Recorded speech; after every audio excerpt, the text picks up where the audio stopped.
नमस्कार, हम हैं दिनेश लाल यादव निरहुआ और आप सब लोग के हनुमान जयंती की हार्दिक शुभकामना। बजरंगबली आप लोग का हर मनोकामना पूरी करे और हमेशा आप लोग की रक्षा करे। जय बजरंगबली। मैंने भारतीय जनता पार्टी ज्वाइन किया है माननीय श्री नरेंद्र मोदी जी को सपोर्ट करने के लिए। आज पूरा देश चाहता है कि माननीय नरेंद्र मोदी जी फिर से देश के प्रधानमंत्री बने और उनको रोकने के लिए कुछ लोग हैं, अपने ही देश के लोग हैं, जो निजी स्वार्थवश उनको रोकना चाहते हैं। वो चाहते हैं कि नरेंद्र मोदी जी फिर से प्रधानमंत्री ना बने। और संयोग की बात देखिए कि यही हमारा पड़ोसी मुल्क भी चाहता है, पाकिस्तान भी चाहता है कि फिर से नरेंद्र मोदी जी प्रधानमंत्री ना बने। और वही हमारे यहाँ के विपक्ष के नेता भी चाह रहे हैं, वो भी एकजुट हो रहे हैं, वो भी पाकिस्तान के सुर में सुर मिला रहे हैं। वो भी चाहते हैं कि नरेंद्र मोदी जी प्रधानमंत्री ना बने। लेकिन मेरा ऐसा मानना है कि नरेंद्र मोदी जी फिर से देश के प्रधानमंत्री बने और इसमें मेरा जो भी सहयोग होगा वो सहयोग देने के लिए मैंने भारतीय जनता पार्टी ज्वाइन की है। क्या प्राथमिकता क्या रहेगी आपकी जनता के बीच? मेरी जनता के बीच यही प्राथमिकता है कि मैं लोगों को यही बताना चाहता हूँ सच क्या है, झूठ क्या है। मैं उनसे ये अनुरोध करना चाहता हूँ, मैं जाऊँगा जनता के बीच में तो मैं यही बताऊँगा कि हमें जागना होगा, हमें समझना होगा। भेड़ चाल में चलने से ये देश तरक्की नहीं करेगा, आप तरक्की नहीं करोगे। आज आप कहते हैं कि आपके पास नौकरी नहीं है, आप बेरोजगारी ख़त्म नहीं हो रही है। ये सब चीज़ें तब तक ख़त्म नहीं होगी जब तक आप भेड़ चाल में चलोगे। कोई एक आदमी जिधर कह रहा है आप उधर आंख बंद करके चल रहे हैं तो फिर गलत होगा। मैं कहता हूँ मेरे कहने पे भी मत चलिए, आप डिसाइड कीजिए, आप सोचिए, अपने दिमाग से सोचिए कि आपके सामने जो चीज़ें हैं उसमें गलत क्या है, सही क्या है। आपको अगर लगता है कि श्री नरेंद्र मोदी जी से बढ़िया प्रधानमंत्री राहुल गांधी हो सकते हैं या मायावती जी हो सकती हैं तो आप चुन लीजिए और आप देख लीजिए देश आपका कहाँ जाता है। फिर आपकी जो परिस्थितियां हैं वो कैसी होती हैं वो आपको देखना पड़ेगा। तो आपको बाद में पश्चाताप ना करना पड़े, इसलिए मैं अभी से आपको ये बताना चाहता हूँ कि कोई गलती मत कीजिए। आप ध्यान रखिए, देश जो है वो चाहता है और देश का भला इसी में है कि श्री नरेंद्र मोदी जी फिर से देश के प्रधानमंत्री बने।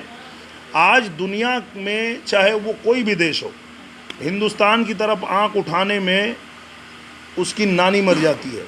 आज वो कांप रहे हैं। आज आप देख लो, पाकिस्तान तो था ही, अब चाइना की भी बोलती बंद हो गई है। ये कैसे हुआ है? ये यशस्वी प्रधानमंत्री हमारे श्री नरेंद्र मोदी जी ने देश को इस तरीके से प्रेजेंट किया है, ऐसे मजबूत किया है कि आज हमारा देश जो है इस स्थान पे आके खड़ा हुआ है। तो जैसा उन्होंने कहा कि मैं ये देश नहीं झुकने दूंगा, ये देश नहीं रुकने दूंगा, तो आप लोगों का भी ये कर्तव्य होना चाहिए कि इस देश को झुकने मत दीजिए, इस देश को रुकने मत दीजिए। और जो लोग भी श्री नरेंद्र मोदी जी को रोकना चाहते हैं उनके खिलाफ खड़े हो जाइए। यही वक्त है, यही समय है और फिर से श्री नरेंद्र मोदी जी को प्रधानमंत्री बनाइए। बहुत चर्चा आजमगढ़ से, कोई बाध्यता नहीं है। कुछ दिनों पहले बहुत शोर था कि आप अखिलेश जी का हाथ पकड़ रहे हैं, क्या वजह रही कि वहाँ से ना जाकर बीजेपी के साथ जुड़ना? नहीं, अखिलेश जी से मेरा कोई ऐसी कोई पर्सनल दुश्मनी थोड़ी है। वो तो कल भी मैं उनके साथ था। जब भी उनसे मुलाकात होती है मैं उनका बहुत सम्मान करता हूँ, पर मैं उनके विचारों से सहमत नहीं। उनका जो ये विचार है ये मुझे लगता है कि इसमें मेरी सहमति नहीं है, मैं इसको नहीं मानता। जैसा कि माननीय नेताजी ने कहा था कि मैं भी चाहता हूँ कि श्री नरेंद्र मोदी जी फिर से प्रधानमंत्री बने देश के। ये उनके कहने के बाद भी अगर अखिलेश यादव जी समझ गए होते कि हमारे पिताजी भी ऐसा चाहते हैं तो निश्चित रूप से देश के बारे में सोच के ही, कुछ सोच के ही उन्होंने बोला होगा। पर उस बात को भी नहीं समझे, अकेले लड़ गए होते। अकेले अगर चुनाव लड़े होते, अगर खाली समाजवादी पार्टी चुनाव लड़ी होती तो मुझे लगता है कि जो उन्होंने निर्णय लिया वो निर्णय ही गलत है। आधा प्रदेश पहले ही हार गए, उन्होंने आधा प्रदेश पहले ही दे दिया, मायावती जी को दे दिया और उनको कैंडिडेट बना दिया कि आपको हम प्रधानमंत्री के रूप में देखना चाहते हैं। मैं नहीं देखना चाहता हूँ, तो इसलिए मैं अखिलेश यादव जी के साथ नहीं हूँ। अच्छा, अगर जनता के बीच यही डायलॉग होगा जो मैं अभी आपसे बात कर रहा हूँ, जो मैं कह रहा हूँ, यही डायलॉग होगा कि जो सच है उसके साथ रहिए, और स्वातंत्र गर्व उनका जो नर फांकों में प्राण गंवाते हैं, पर नहीं बेच मन का प्रकाश रोटी का मोल चुकाते हैं। जिंदगी वहीं तक नहीं ध्वजा जिस जगह विगत युगों ने गाड़ी, मालूम किसी को नहीं अनागत नर की दुविधाएं सारी। सारा जीवन नब चुका कहे जो वह दास्ता का प्रचारक है, नर के विवेक का शत्रु मनुष्य की मेधा का संहारक है। और आपको ये भी बता दूं, भगवान कृष्ण ने गीता में कहा है कि अधिकार खोकर बैठ रहना यह महादुष्कर्म है, न्यायार्थ अपने बंधु को भी दंड देना धर्म है।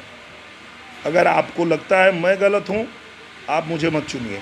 अगर आपको लगता है कि अखिलेश जी गलत हैं और वो गलत निर्णय ले रहे हैं कि देश के प्रधानमंत्री नरेंद्र मोदी ना बने और मायावती जी बने, अगर वो गलत हैं तो फिर उनको ना चुने, यही मैं कहना चाहूँगा।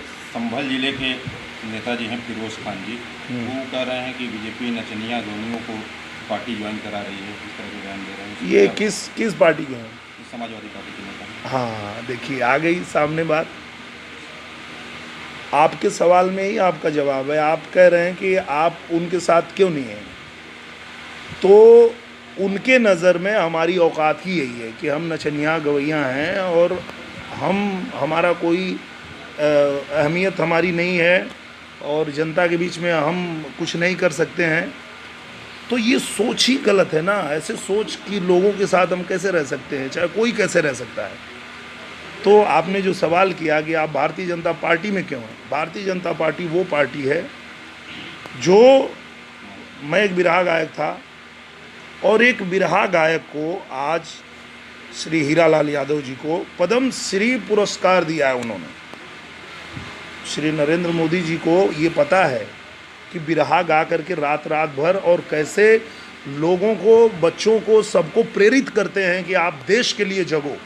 आपको ये जानकर आश्चर्य होगा कि बिरहा सुन के हमारे गांव के लड़के जो हैं, हमारे प्रदेश के लड़के जो हैं, वो सुबह उठ के तैयारी करते हैं कि यार हमको भी फौज में जाना है। ये है बिरहा का कमाल। और वो गाने वालों को, अगर आपकी मानसिकता ये है कि नाचने गाने वाले हैं, ये आ रहे हैं पार्टी में, तो आपको पता ही नहीं है कि नाचने गाने वाले क्या करते हैं और क्या करने वाले हैं।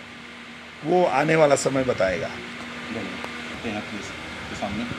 ये देखिए, मैं जीतने हारने के लिए नहीं लड़ रहा हूँ। मैं समाज के लोगों को ये बताना चाहता हूँ कि भेड़ चाल में चलना बंद कीजिए और पूरी दुनिया में आप बताइए कि ऐसा कुछ नहीं है कि जाति के नाम पे, धर्म के नाम पे, किसी भी नाम पे हमें कोई एक तरफ किधर भी चलने को कहेगा और हम आंख बंद करके चलेंगे। ऐसा नहीं है। हमको खुद सोचना होगा, अपना भी दिमाग लगाना होगा कि सही क्या है, गलत क्या है। जो सही है वो कीजिए, आपको जो सही लगता है, आपके दिल को जो सही लगता है वो कीजिए। और मुझे पूरा भरोसा है कि पूरे देश को पता है कि क्या सही है और क्या गलत है, और देश वही करेगा जो सही है। अगर पार्टी कहे तो लड़ना है। अभी तक तो ऐसी कोई घोषणा हुई नहीं है, पर अगर ऐसा मौका मिलता है तो ये बहुत अच्छी बात होगी मेरे लिए, क्योंकि मैं जिस चाहत के साथ आया हूँ और जो मैं चाहता हूँ कि जो है देश के लिए क्या भला है, क्या बुरा है, उसके बारे में सभी लोग सोचें, समझें, उसके बाद चुनें। मैं ये नहीं कहता हूँ कि आप मुझे ही चुनें। आप जिसको भी चुनना चाहते हैं, ये पहले ज़रूर सोचें कि वो चाहते क्या हैं, उनकी नीयत क्या है, मेरी नीयत क्या है। मैं चाहता हूँ कि देश के प्रधानमंत्री श्री नरेंद्र मोदी जी बने और देश इसी तरह तरक्की करे, इसी तरह मजबूती से आगे बढ़े।